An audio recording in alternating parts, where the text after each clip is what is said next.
Have you ever walked away from a conversation feeling utterly defeated, even though you felt you had articulated every single point with perfect clarity and conviction? Have you ever felt that strange, sinking knot forming in the pit of your stomach, a feeling of being smaller, weaker, as if every word you spoke was a piece of your own life force being willingly handed over to an opponent? If this deep, soul-level exhaustion resonates with you, know that you are not alone, and you are not imagining it. You have stumbled upon a sacred truth, a hidden battlefield of energy and will. This message is for you, the one who has felt the sting of being ignored, the weight of being overshadowed, the sharp pain of being invalidated by those who wield loudness like a weapon. This is for the soul who leaves conversations with the heavy feeling that no one truly heard the sacred truth you meant to convey. For you who is tired of being the easy target, the nice one, the peacemaker whose calm is mistaken for weakness and whose silence is seen as surrender. Perhaps you have been conditioned to believe that your silence is submission, that to not fight back is to lose. But what if I told you that this entire belief system is a profound illusion, a trap designed to keep you from your true divine power? What if the greatest strength, the most unshakable authority, is found not in the clamor of words, but in the profound, deafening power of their absence? If this message is already stirring something deep within you, I invite you to join our community of seekers by liking this video and subscribing to our channel. And as you listen, feel free to share in the comments if this resonates, perhaps with a simple, "I am ready to reclaim my power," so that others may know they are not alone on this journey. There is a divine quote from a soul who saw through the veils of human society, a thinker named Friedrich Nietzsche. He once issued a sacred warning: "He who fights monsters must take care that he does not become a monster." This is not merely a philosophical musing, it is a spiritual directive. A map to navigate the dense, often monstrous energies of human interaction without losing your own divine light. Have you ever found yourself in a discussion, a debate, an argument, where even after you have laid out your heart, your logic, your very soul in words, you walk away feeling like you have lost a vital part of yourself? Have you ever felt that deep, chilling sensation of being unheard, that knot of frustration tightening in your throat, a feeling that your own strength has somehow been diminished, siphoned away from you?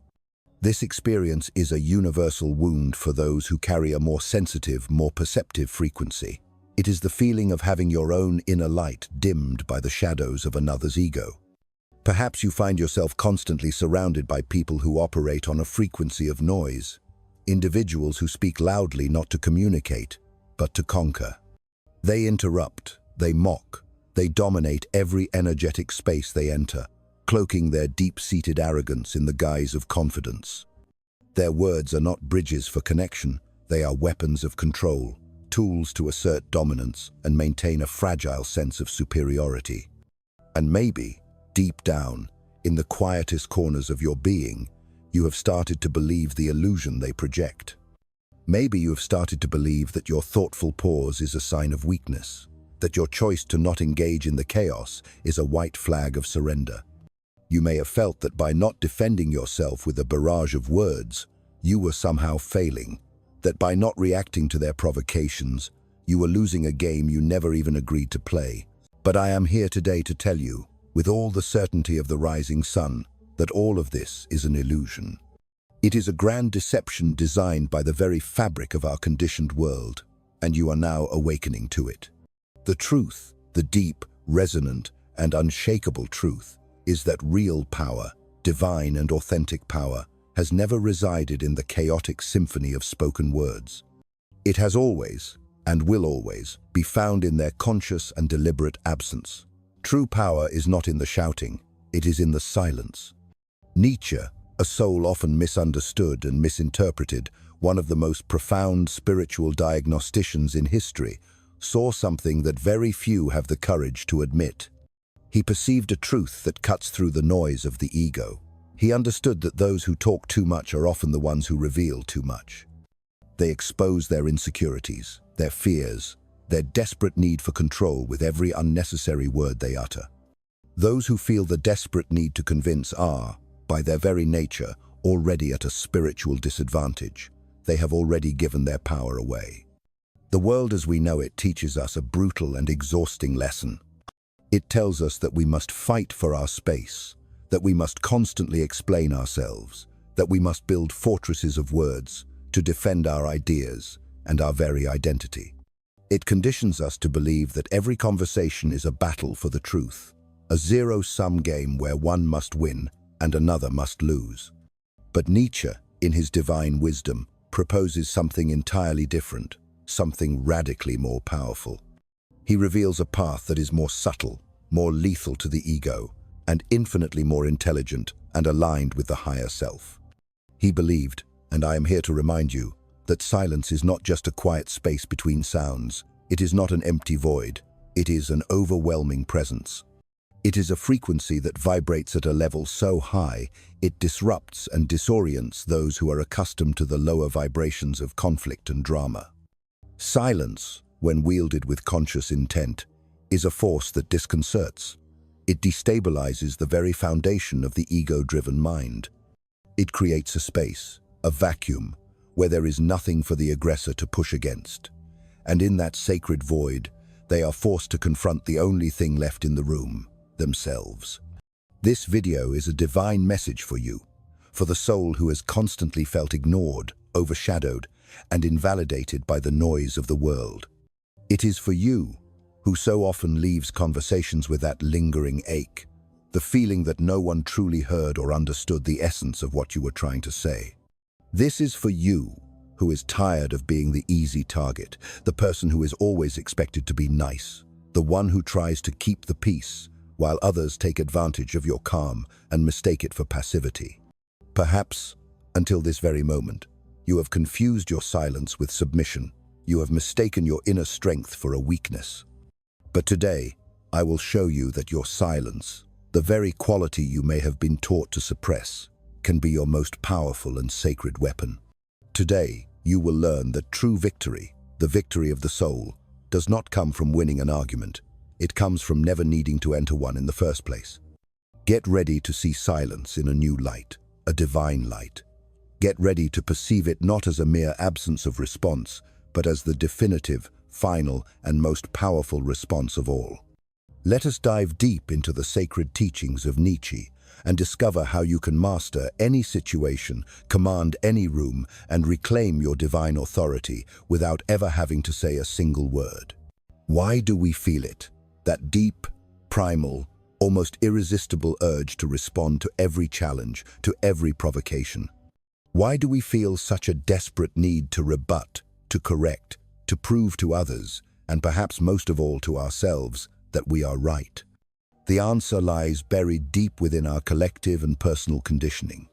Because deep down, our society has programmed us to believe that truth is a fragile thing, something that must be shouted from the rooftops and defended with the ferocity of a cornered animal.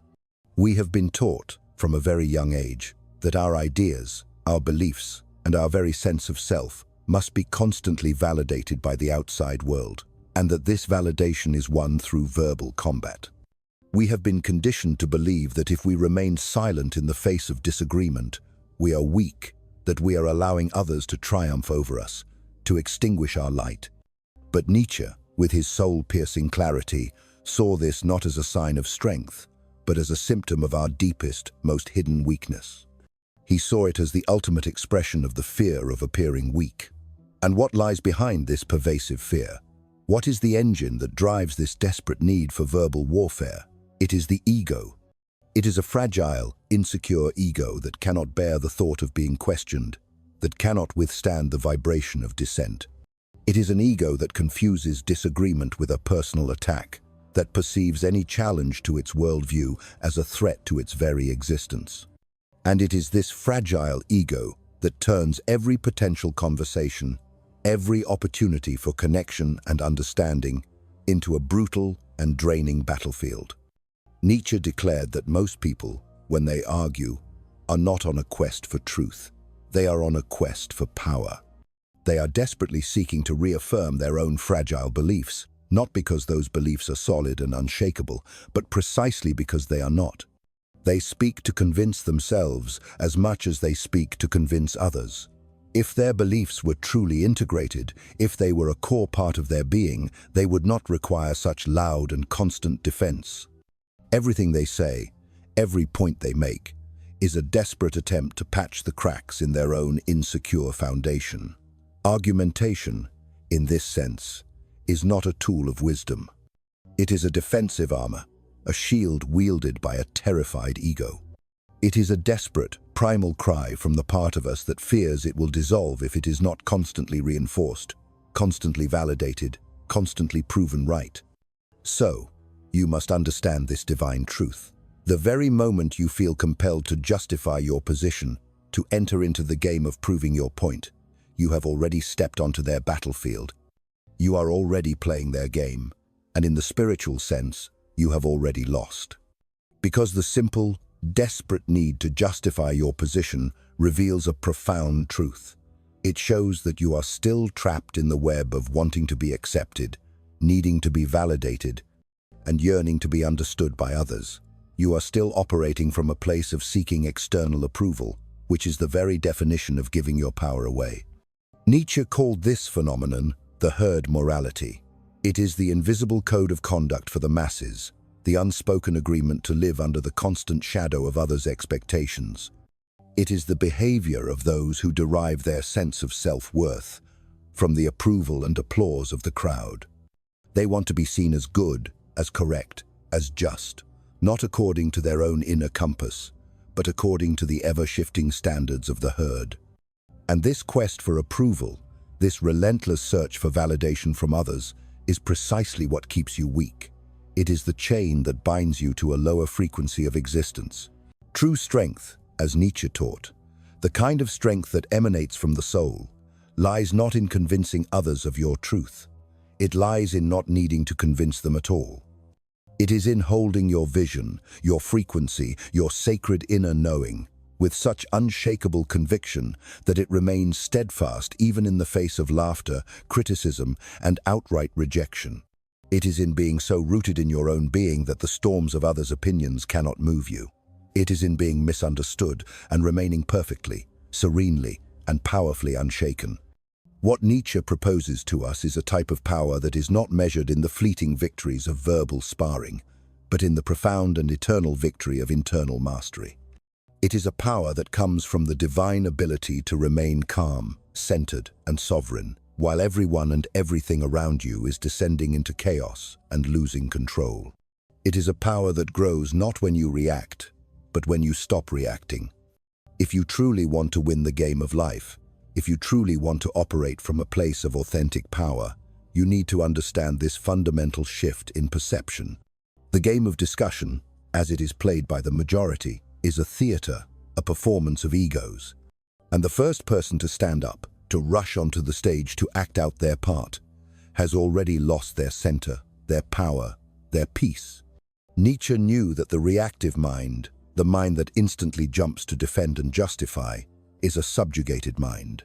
It is a mind that is controlled by external stimuli. The observing mind, however, the mind that can witness the chaos without being drawn into it, that is the sovereign mind. That is the dangerous mind. Because it is above the need to prove anything at all. But then, you might ask, if we should not react, if we should not engage in these verbal battles, how can we possibly exert power over others? If words are a trap that betrays our weakness, how do we make others feel our strength without uttering a single phrase, without raising our voice? Nietzsche had a profound and beautiful answer for that. And it lies in the divine ideal of the Übermensch, the overman. This is not just a man, but the being who transcends the limitations of common, herd morality. This is the being who has awakened to their own divine nature and who dominates the world, not through force, but through absolute, unshakable self-control. In the next part of our journey together, we will explore this divine figure in detail, and we will understand how the Übermensch embodies the strategic and sacred use of silence as a weapon of ultimate dominance. Are you ready for this level of understanding? Are you prepared to learn the secrets of true power? Because from this moment on, you will learn that silence truly begins to speak. Nietzsche did not write for the weak, the timid, or the content. He wrote for the few, for the souls who possess the divine courage to look deep within, to confront their own misery, their own shadows, and to alchemize them, to transform them into pure, unadulterated strength. For him, the common human life is one trapped by invisible chains, the chains of convention, the chains of moralism, and the suffocating chains of the need for others' applause. But he knew that there exists another type of being, a rarer, more dangerous, and ultimately free type of soul. This is the Übermensch, or the overman. The overman does not live by reacting to the world. He does not dance to the tune of external events. He shapes the world in his own divine image. He creates his own reality. And the most impressive part of this incredible power, he often does this in complete and utter silence. The Übermensch does not need to win debates. He does not engage in cheap, low-frequency emotional games. He observes. He understands. He carefully and strategically chooses when to speak. And, more importantly, he knows with profound wisdom when to remain silent. Because he has understood something that others, in their noisy desperation, ignore. He has understood that silence is a form of language in itself. It is a language that does not try to convince, for it has no need to. It simply imposes presence. The silence of the Übermensch is not empty. It is a threat. It is authority. It is the undeniable sound of self-mastery. While others shout to be heard, he commands respect with his unwavering gaze.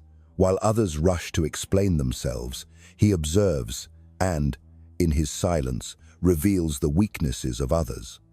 His power is manifested merely through his calm, centered presence. His silence is a wall, an impenetrable fortress of inner peace. And those on the other side of that wall, those who rely on reactions to feel powerful, they begin to despair. They find themselves desperately trying to guess what lies behind that serene facade. And in that very despair, they make mistakes. They reveal too much. They lose their balance. They expose their hands. This silence is not passivity. It is absolute and total control of one's own energy. It is strategic economy. The Übermensch knows that every spoken word is a revealed move in the game. Every emotional reaction is an exposure of a weak point. That is why he remains quiet. Not because he has nothing to say, but because he does not need to say anything. He has transcended the childish need to prove something to someone. His presence, his very being, already speaks for him. And more than that, it disturbs. It profoundly disrupts the reality of others, because his silence forces them to look within, to confront their own inner noise, to deal with the chaos in a society that is saturated with noise. In a world of constant chatter, those who master silence are the true kings. Nietzsche saw the Übermensch as one who creates his own values, his own rules, his own morality. He does not depend on anyone's validation, and that is precisely why he is feared. Because nothing in this world destabilizes the established order more than an individual who cannot be manipulated by guilt, who cannot be swayed by fear, or who cannot be controlled by the need for acceptance. His silence is the shield against all of these manipulative mechanisms. And when he does speak, it is because his words will topple an empire. But this raises an essential, soul-searching question. What is it that makes silence so profoundly unsettling for others? Why do so many people feel threatened, even attacked, when someone in their presence simply chooses not to react? What truly happens within the human mind when the expected confrontation, the anticipated argument, is replaced by an overwhelming and unreadable absence? The answer lies deep within the realm of psychology. And that is exactly what we will explore in the next part of our journey. Because to truly understand the divine power of silence, we must first understand the chaos it generates in the minds of others. And believe me, this chaos is much deeper and more significant than it seems.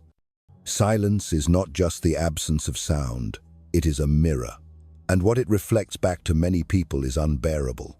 When you choose not to react, you are not just silencing yourself. You are forcing the other person to hear their own voice, to hear their own noise, to confront their own arguments without the comfort and distraction of external resistance.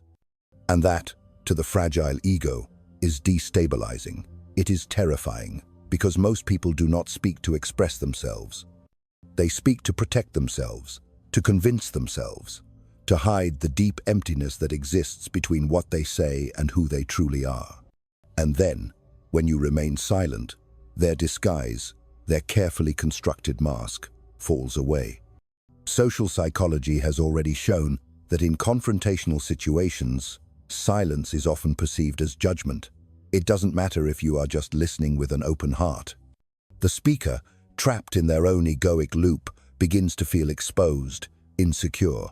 Why are they so quiet? Are they judging me? Did they notice my insecurity? Do they know I'm bluffing? And in this self-created psychological battlefield, your silence acts like an invisible blade. It cuts where no one can see, but everyone can feel. Nietzsche sensed this profound truth long before modern psychology confirmed it. For him, the average person lives as a slave to their reactions. They act on impulse. They react out of vanity. They speak out of a deep-seated fear of being forgotten or ignored. The superior spirit, the one who truly masters themselves, remains silent, because they know that every word given away is a piece of their own power handed to the enemy. Every emotional reaction is an involuntary scream that reveals exactly where to attack. Moreover, silence has a devastating and crippling effect on manipulators. People who thrive on the emotional control of others depend on their reactions to stay in the game, to keep the cycle of manipulation going. When you do not react, you break that cycle, you cut the strings. And the manipulator, the puppet master, panics. They need your response to validate their own position, to feel their own power. Without it, they lose themselves. They reveal themselves. They show the very weakness they have tried so desperately to hide. But there is something even deeper at play here. Silence also triggers unresolved, deep-seated emotional patterns. It activates ancient traumas of rejection, abandonment, and humiliation. Because suddenly, the other person realizes they are not at the center of your universe, that their words are not enough to command your attention, that their presence does not make an impact. And this, for the narcissistic ego, is an intolerable realization. That is why, when you remain silent, you are not just defending yourself, you are attacking where it hurts the most. You are attacking at the very center of their illusion. This is why wielding silence requires immense strength. It is uncomfortable, not just for others, but for you as well. Because it goes against everything that has been taught to you. It goes against the impulse to react, to justify oneself, to explain oneself. But it is precisely for this reason that it is so powerful, because it demands mastery, and mastery is true power. Now that you understand how silence operates in the mind of the other, how it activates insecurities, breaks down defenses, and unmasks false postures, it is time to go further. It is time to stop being just an observer of this phenomenon and become someone who uses this strength intentionally, strategically. In the next part, you will discover exactly how to transform silence into a conscious, powerful weapon. You will learn how to win any argument without saying a single word. And when you learn to do this, no one will be able to control you anymore. The time has come to stop merely understanding the power of silence and to start using it, to start embodying it, because knowledge without practice is just dead theory. From now on, you will learn to transform your silence into a precision weapon, no longer a defensive shield, but a sharp blade ready to cut through others' masks at the exact moment they least expect it. And the first step is simple, yet brutal. Be silent when your will screams for a response. This requires divine strength, because everything in your conditioned mind and body will want to react. It will want to justify itself. It will want to prove that it is right. But that desire, that very urge, is poison. Every time you give in to it, you reveal that you are still under the control of others, that you still care about what they think, that you are still playing their game. True silence is born only when you kill that need. It is born when you understand that you owe nothing to anyone, that the truth does not need to be spoken to exist. The second weapon of silence is observation. While others talk, get lost in explanations, and try to fill the void with their empty words, you listen. But you don't listen like someone waiting for their turn to speak. You listen like a hunter. You listen to the footsteps of prey in the forest. You perceive the fears hidden between the lines, the subtle contradictions, the insecurities disguised as arrogance, and you store all of this. You gather this intelligence because when you do speak, if you speak, it will be surgical. It will be with the precision of someone who masters the emotional territory of the other. The third weapon, time. Learn to let silence last. The pause is an element of tension, and tension is power. While the other person speaks, waiting for your reaction, and it doesn't come, they experience an internal collapse. The discomfort grows.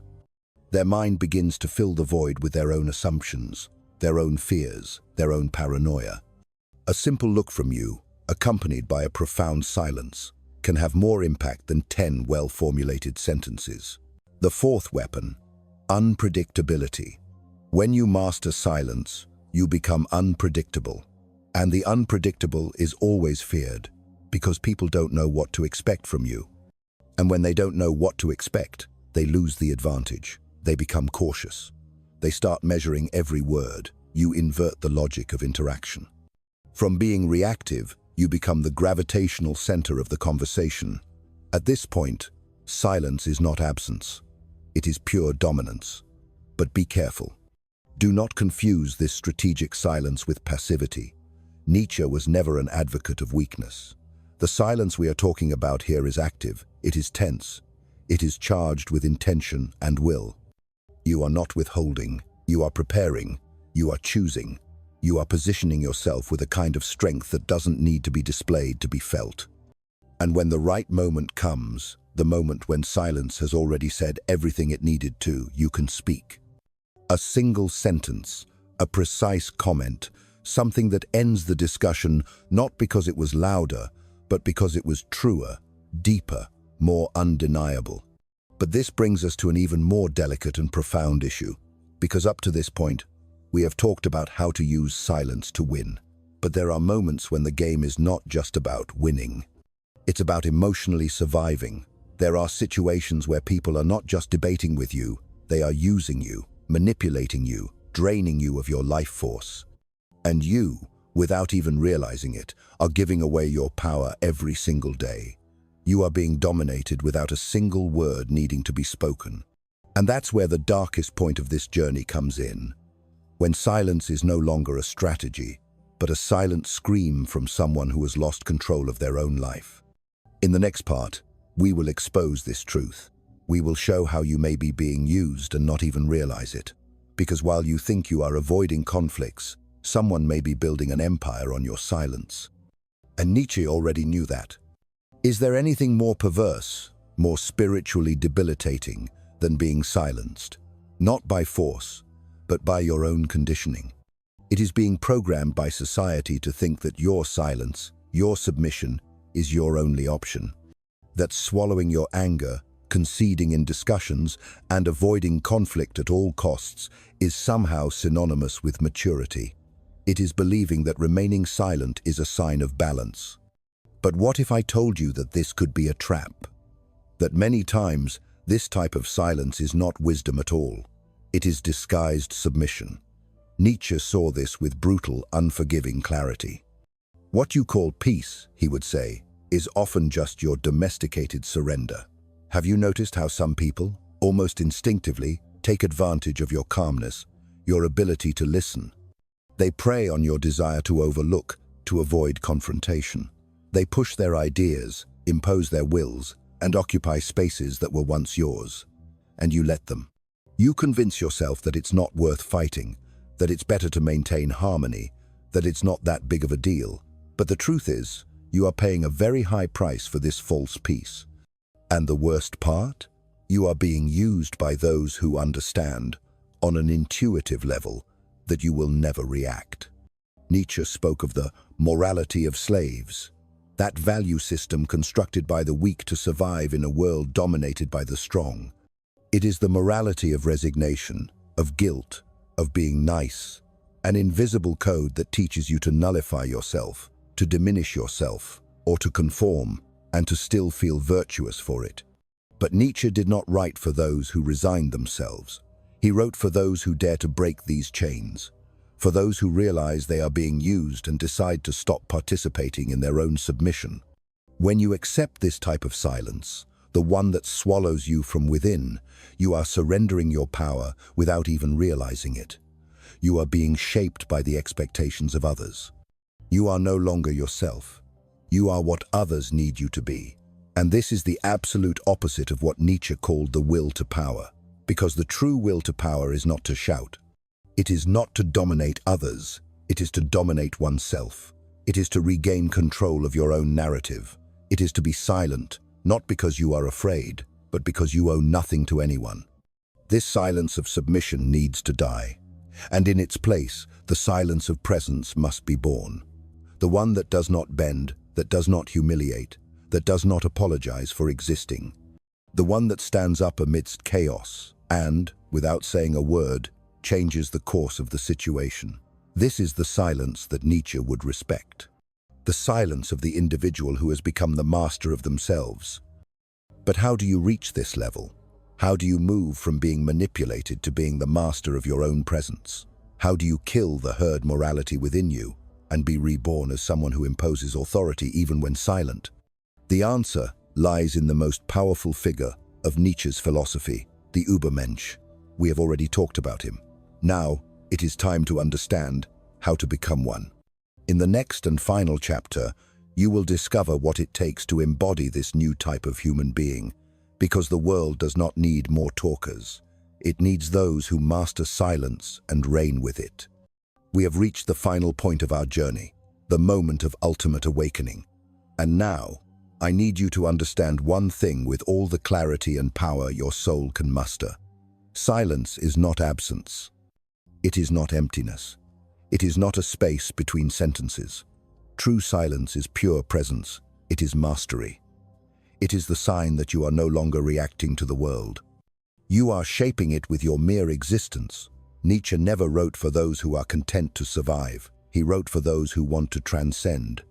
For those who are willing to tear off the masks that society imposed, even if it hurts. The silence of the Übermensch is not the silence of the oppressed, nor of the coward. It is the silence of the warrior who has already won, even before the battle begins. It is the stillness of one who no longer needs to prove anything to anyone because he knows who he is, and more importantly, he knows what he deserves. Now, look at your life. How many times have you remained silent, out of fear, out of guilt, out of not wanting to disturb? How many times have you let others decide for you, speak for you, trample over your truth? Enough. Nietzsche would say that living this way is an offense to existence itself, that accepting this kind of silence is betraying yourself. From today on, your silence needs to change its tone. It needs to stop being an escape and become an invisible shout of authority, a boundary, an affirmation of who you are, even if no one understands. Because who you are does not need to be understood. It needs to be lived, and that requires courage. Do you have that courage? Then I invite you to comment below, not just so I know you made it this far, but so you can publicly affirm this choice, this sacred commitment to yourself. Comment, I choose the silence that commands respect, because words have power, especially when they speak about silence. And don't stop here. The next video is essential. It will expand what you learned here and take your mind, your soul, even further. Watch it, not for me, but because you deserve to go beyond. And remember always, the weak shout, the strong remain silent, the wise choose when.